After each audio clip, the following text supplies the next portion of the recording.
If you're in one of those situations where when you ask your boss or your manager for some feedback and all you get is, "Oh, you're doing fine, you're doing grand, you're doing fine." Well, that's not very helpful.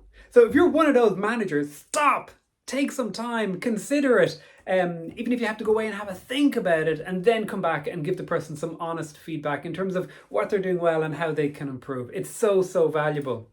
Now, if you've tried this approach but it hasn't worked in asking for feedback, here's a real simple approach to help you get there.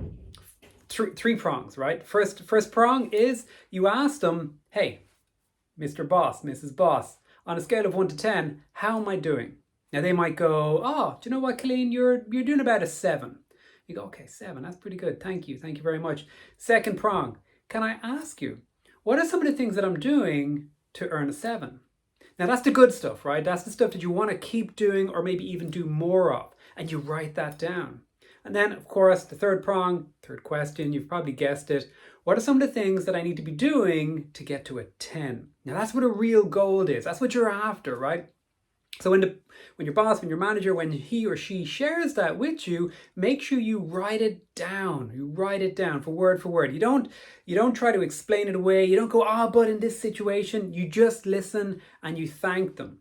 And then you go away and you put that feedback into practice. You put it into practice. Then a month or so later, 2 months later, maybe you go back to them and say, "Hey, listen, that time when we sat down and you gave me some really good feedback, I really appreciate it. These are some of the things that you said. And these are some of the things that I've been doing about it. Thank you." Now, by taking that approach, you show that you really appreciate their feedback, but also that you've listened, you've heard, and you put it into practice. You are much more likely to get some honest to God feedback the next time, because feedback, after all, is the breakfast of champions.